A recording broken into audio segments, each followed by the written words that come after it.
Hello, hello. Hi, Hi Andrius. How are there. you? Hi, Good. Diana. I'm fine. Really excited to be Great. here. Thanks for the invitation. Absolutely. Thanks for being here with us. We're happy to have you. So tell us where you're calling in from. I'm calling you from a beautiful city, Vilnius. That's Lithuania, the Baltic states. So, as I am aware, you are far away from us, right? I'm in Switzerland personally, but our team Ah, also is in stretches from Switzerland all the way to Los Angeles. So we're all over the place. yeah. Um, Well, yesterday, I went through the episodes of your podcast, and I was really like fascinated what kind of high caliber of speakers you have on your podcast. oh, well, So thank I you so hope much. to bring something interesting to you and to your audience Yes, because absolutely. Well, we're I, excited to have I you. yeah, cool. So tell us about yourself. Tell us about your role at CoinGate, how long you've been there, and what you're in charge of, like how you got there. Yeah, sure. I'm a general manager of CoinGate. I'm responsible for marketing things down there. Basically, I do not have like very specific focus area in marketing where I focus. So I'm generally looking into various channels and try to figure out which channel might give us the biggest growth. Mixing all the channels and tactics and seeing what comes out of it, it's what I love to do. And since joining the CoinGate, I really fell in love with the crypto and all that market, and especially the crypto users. That's really bizarre animals and bizarre personas, I would say. Uh, it's really challenging, hard to do the marketing. Like if there is a saying like one of the traits of crypto is to help people to access regular finances for unbanked people. So from the marketing perspective, I would say that to work in crypto, it means to market to unmarketable. So it means like the regular consumers, they they cannot be reached regularly as we are used to with other brands. So a crypto user is much more like privacy oriented. He hides himself as possible, like not only using ad blockers, but using VPNs, changing locations, using disposable emails. So that's the area where the marketeers in crypto are what kind of challenges are facing.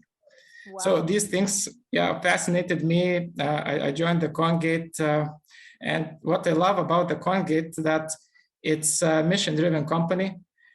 We are in the crypto industry almost for a decade already. So we've been there from the very beginning of the crypto existence. And our bold mission is to increase crypto adoption worldwide. So we're focusing into the increase of crypto usability as such. So, and our main product proposition is crypto payment gateway. So we let customers, merchants of all kinds to accept crypto payments as the payment option for their products and services. So, Diana, if you are selling anything in your with your podcast, maybe you have a merch store. You after this call, we can have a chat, and you could be one of the first podcast accepting payments with the crypto. Wow, that would be fascinating. So tell me, it's obviously clearly a challenging marketplace to be in versus, say, a consumer brand, or a retailer or something like that. Can you talk about how you're driving consumer engagement? And if money was no object, like what would you buy for your marketing? What would you build? And what would you get rid of? Yeah, that's a funny question. I think like there is a special triangle in the marketing. Like you have there are three corners of that triangle. Which one is like CEO who supports marketing, another is a great product, and the third one is a great budget. And for this, you can only select two of them. So I think that CoinGate has all of those things, but they change depending on the topic we're talking about or the activity we're thinking of. Like, so we do not lack of the budget if we see the cost is necessary to introduce and we get the support and so on. But so far, like all the growth of the CoinGate happened, I would say, like smart in a small steps and smartly. You know, we've been in the market for a long period of time, and our product like grew up with the market itself. So when the market was booming, when the market was in its infancy, CoinGate as well was being run through one room. But then the market in 2018, when the market started to boom, CoinGate grew 35 times compared. So we just exploded after several years of operations. CoinGate just exploded in 1 year. And right now it kind of feels like the company is a decade years old, and still like it feels that it was being established yesterday. So there is a lot of, you know, like agility, a lot of hands-on items. So the structure of the company is very very flexible. But yeah, talking about the things, what would I do if there would not be a budget? That won't be any limitations. I would really like to do to build up a consumer brand, right? CoinGate at the moment, as I mentioned, we went, you know, we grew along with the market, and everything we did so far was like from high calculations, what sort of performance we want to achieve from the market. So we were more oriented to performance actions. If we're doing a PR, we're doing it by very tailoring and crafting the message precisely and bring it to the right ears to spread the message. Yeah, but like what the consumer brands they has this boldness to go with the NBA teams, with the, you know, like all sorts of sports athletes and sponsor them. So actually I do not know what's the feel is to work within such a high level of the advertising. So some of the crypto companies went that way, like Crypto.com, sponsoring NBA teams, like FTX as well, like Crypto.com also I know works with the UFC and doing a sponsorship. So I would be really keen to see what it's like to do a sponsorship and what is like the actual outcome of it. Because sometimes you put your cross fingers and think that this sort of event will bring lots of new users, lots of traffic to your websites. And after this sort of PR activity, which actually went through quite well, you see that conversions stayed in that level as it was. So I would really like to see what the impact does the high-level sponsorship and how it kind of could evolve the functional brand, which are based on functional attributes of the brand, brings to the consumer brand. That would be cool. Absolutely. You make a really good point, because I know we saw at the Super Bowl, for instance, Crypto.com, FTX. This was the first time we saw crypto brands advertising in such a huge spotlight, such expensive media. Do you think the consumer demand is there, or do you think that they're building it? And now that crypto is becoming mainstream, or at least is, you know, on the front page of mainstream newspapers, do you think consumers are demanding it? Is the consumer landscape changing, you know, or are you still the main customers, you know, the kind of people you've worked with the last 10 years who are hiding and, you know, wanting to be able to do secret transactions and things like that? Oh, they are hiding more and more. I think that's where the consumer trend is happening. And before joining this call, I heard one of your speaker telling that cybersecurity is going to be one of the top topics in the market. So I think like the crypto consumer at the moment is ahead of its time, that they are the future, how the internet will go to be portrayed and used. And what we're facing right now with the crypto industry and its engagement with its consumers, I think later on other industries will follow. So the consumers will be ad blocking would be a regular thing. And all like advertising economy most likely will be changed, that consumers will give their permission to do to see the advertisement in exchange of actual money. So that's how some of the applications are working right now. There is a good example like Brave browser, where it is an ad blocker native. You can switch off all the ads using this browser, but in exchange, you're giving a permission for that Brave browser to show the advertising. And depending on your engagement with those ads, you're being paid by basic attention tokens. So you're being paid by actual dollars, right? So I think this new level of partnership between and connection between the brands and consumers are going to happen quite soon, and it's happening right now. That's such an interesting point, that the attention is becoming this this thing that advertisers are literally paying for.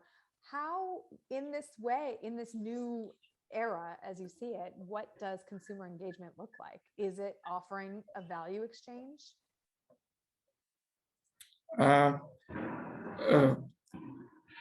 Well, can you make a bit like broaden up the question? Yeah, sure, absolutely. So as you said, there's literally, to engage and watch your ads or engage with your brand online, consumers will expect something back, like coins or money or something to that effect, maybe a free service.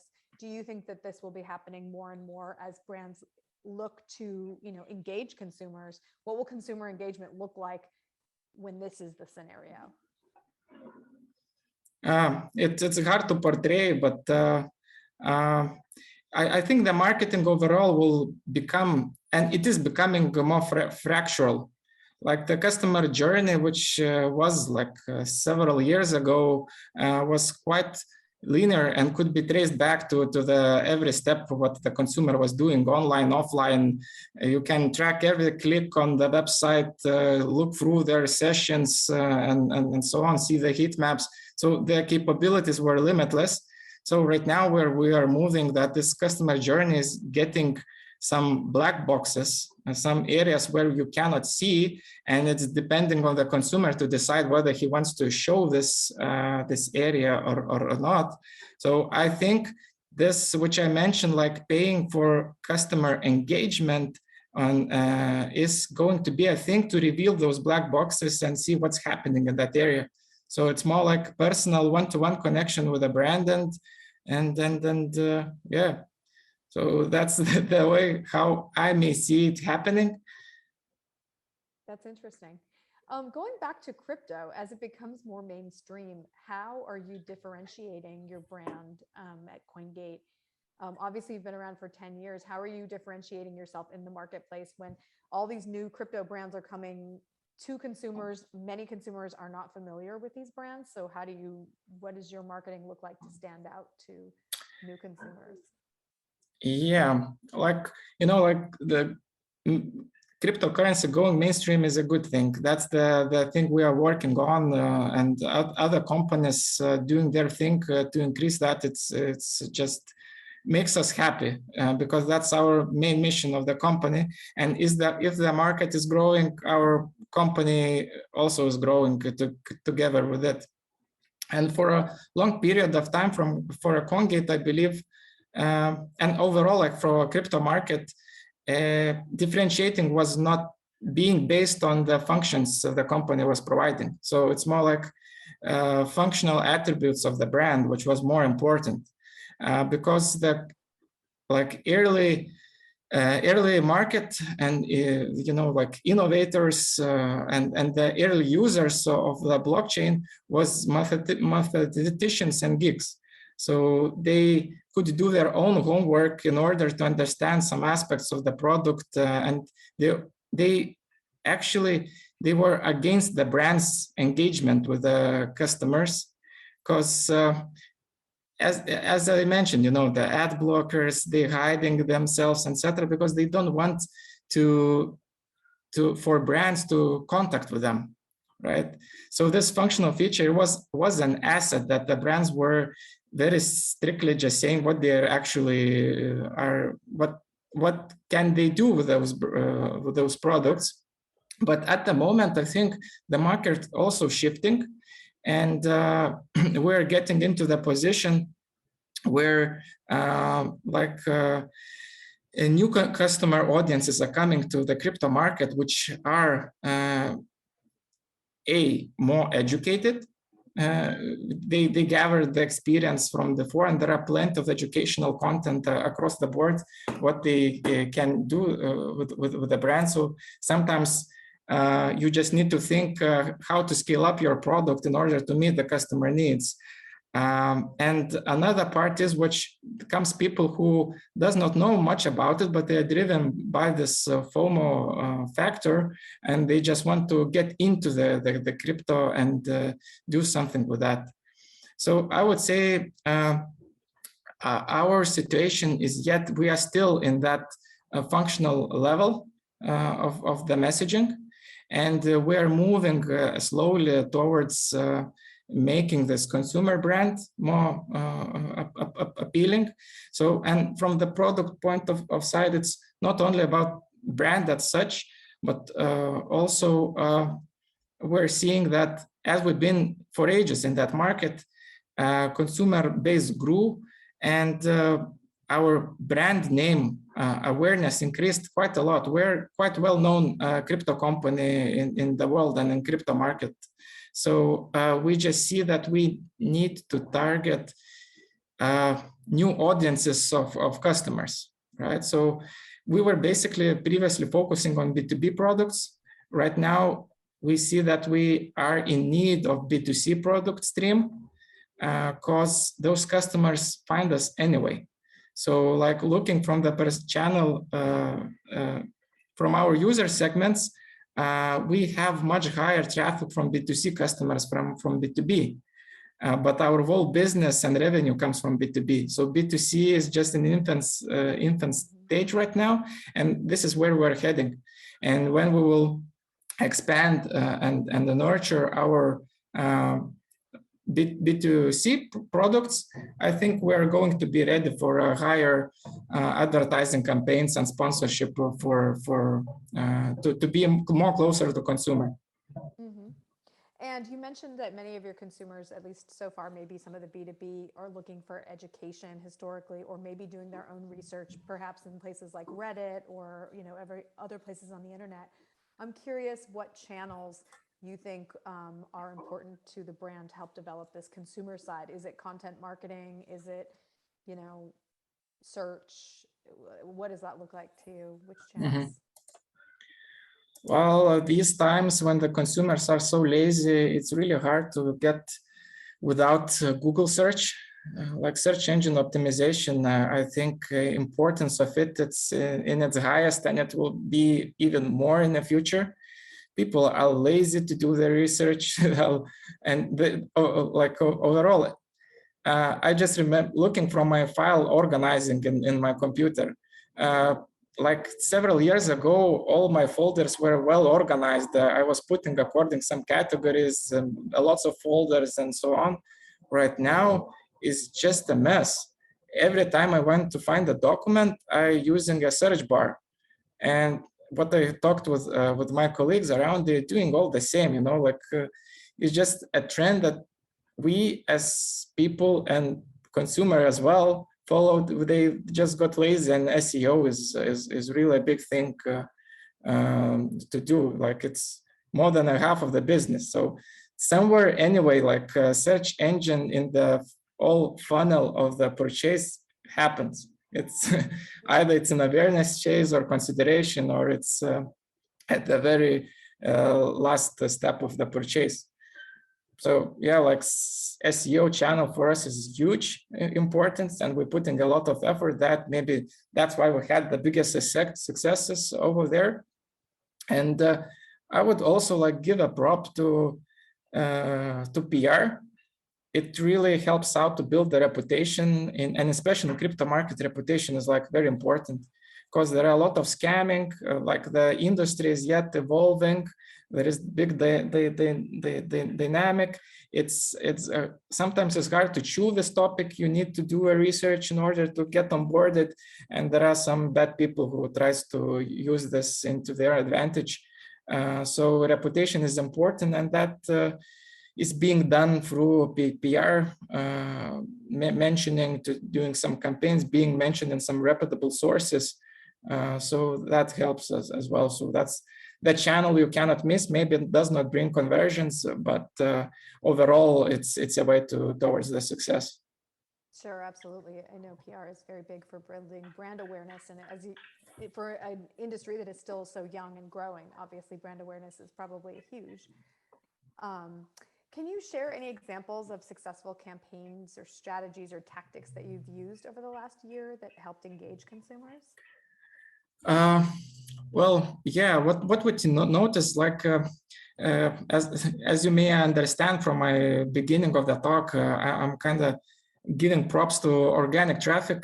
So the paid advertising is something where consumers tries to hide themselves. So your ads are not going to be found well in a crypto. So organic works well. So this is like SEO, and also like social media organic also is a good thing.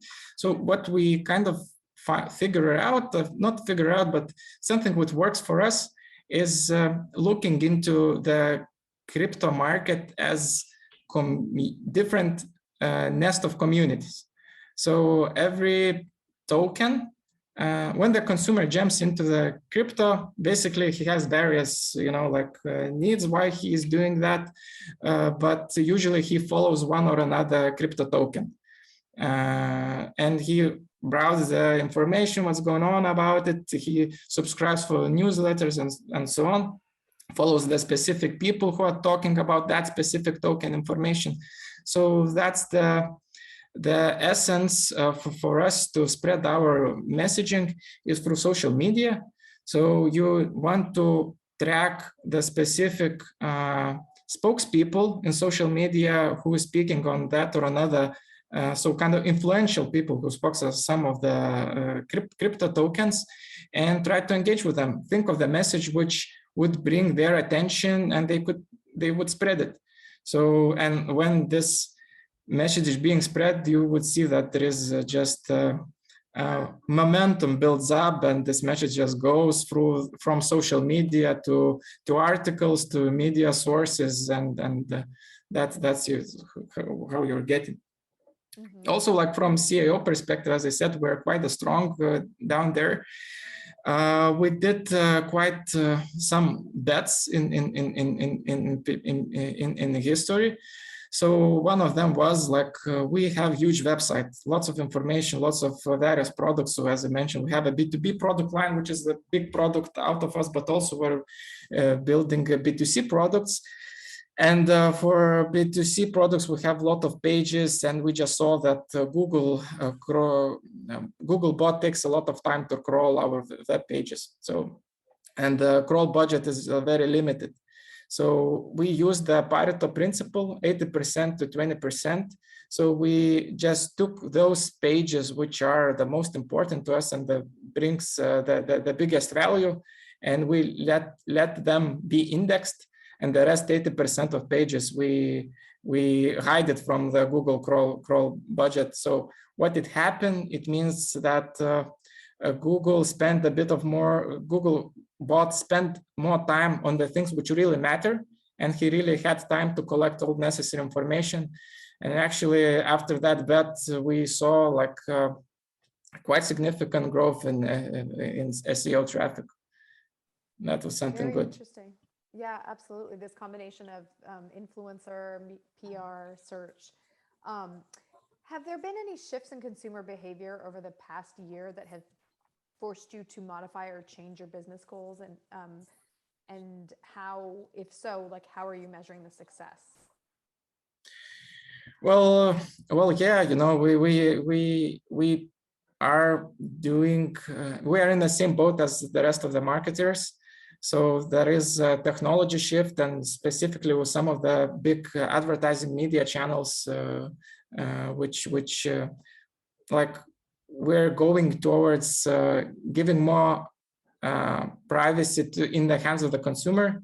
So like IO changes, right? That impacted us a bit. But yeah. maybe these things are not the biggest impacts for us, because crypto organizations always were having some restriction policies, and we are not an exception. So like Facebook advertising just opened up recently for us. It was banned for previously. With the Google advertising as well, we're still experiencing some prohibitions. Twitter we were using previously, but it was banned just recently for us.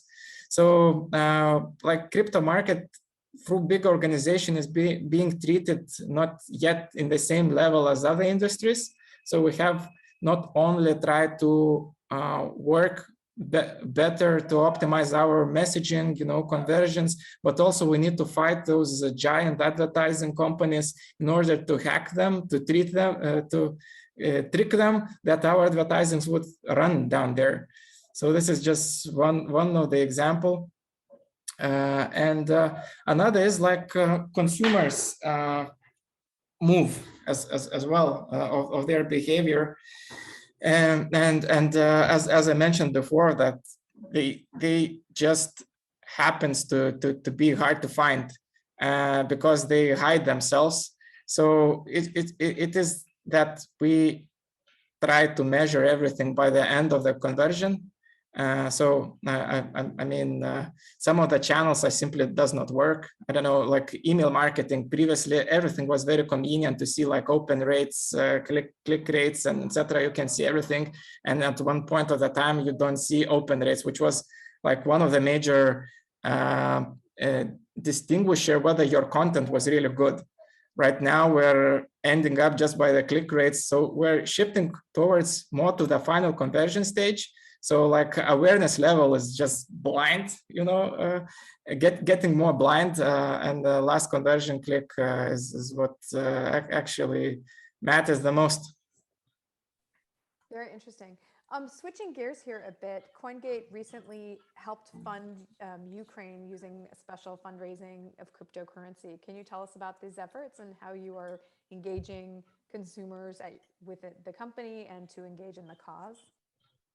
Oh yeah. Well, that's still like hot topic, and we're 500 kilometers away from Kiev. So it's. I remember that time when this situation escalated. It was a Friday, and for a full week, our colleagues and me, including, was not able to concentrate and work normally. It was that of the shock. You cannot look through news media sources and you were hooked down there, like other things were happening, depression, etc. All that thing. So we quickly wanted also to be involved in that and how we can help out to that cause. So we noticed that Ukraine official sources are collecting some funds. So just in one day, I don't know, it was like 4 hours of the effort, we were able to create a payment gateway for Ukraine National Bank to collect funds and donations for their cause. I don't know, like through the first week, we have collected 10,000 euros in crypto donations, and some of those communities were more active, others. But from us, it was very clear from the very beginning, and especially from our CIO and a founder, that we want to help out for this cause. And companies are operating in a social life, and they should act according to that. And it's not on a matter on the level of the brand, it's on a level of all the stakeholders, founders, employees, which this actions needs to be taken care of. Sometimes it's just really to have this double standards, when the company, due to PR reasons, communicate one, but employees or the stakeholders do another thing, is just not nice. And I think it really devaluates the brand value. Yeah, absolutely. So for us, it was very fine that all of the company was on the same lines, that we want to support this, and in agile manner, we did something we can really do, despite of course, like personal donations and like our company employees are helping Ukrainians by finding the place where to stay, so lending their own flats to give Ukrainians to flee from the terror, what's happening. So that's cool. So I would encourage other companies, to think it not as such situations and social responsibility, not as an asset for a brand, but more like for a dedication to the social life where they are participating. Absolutely. It's such a good point. Obviously, you guys just being neighbors and being close by and really activating and trying to help the community there in the Ukraine. Was this your first cause marketing efforts? I know a lot of brands take on causes, whether it's something local or it's something global, be it sustainability or diversity and inclusion. What kinds of is this the first time, and do you think that you will support more? No, it's not the first time. I think there are ongoing activities within the company. It's HR mostly doing that, and you would not find much information about it in the media, because it's not the thing we are proud of. It's just the thing we do. So I know that we're helping a kid with a cancer and some other activities which I cannot just out blue from my mind to tell you, because I don't remember, but there are various activities we support on. And yeah, if it is like companies should not be a charity organizations. That's what I believe. It's just the things which sees the employees and all the founding team sees the things what matter. They need to strive for that. Because it boosts morale of the employees. For us, like this Ukraine stuff, we couldn't do anything for a full week. We are down there together with the Ukrainians, but with our minds mostly. So we just had to do something in order to relieve ourselves emotionally. So that's the thing we did. And I hope other organizations, and a lot of organizations did that. So you see like how right now the Russian economy and situation is going, like a lot of companies took a really strong decisions and positions to move over that market, which like puts a lot of economical depth and strain on the company.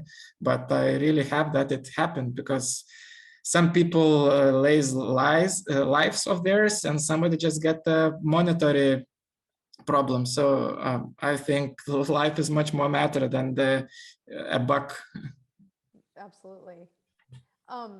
Switching gears a bit, going back to crypto in general, some people are critical of crypto and saying maybe this is just a fad. What do you say to those people, and what do you think the future of crypto looks like?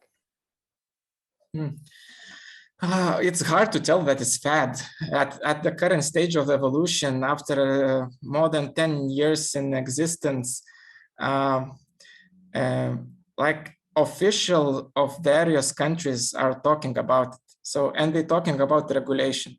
And if they're talking about regulation, it's just a way of saying it that you support it, that it's like live existing thing which are going to be present in the future. All the things like in democratic world needs to be regularized just to know the playing rules, how to participate.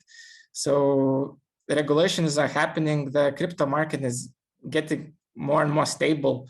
I think those market volatility things is things which like through one day the value of some crypto token can raise several hundred of times is over because they attract that much of the money, receive that much of the money, and this market cap to be moved in that heights is no longer possible.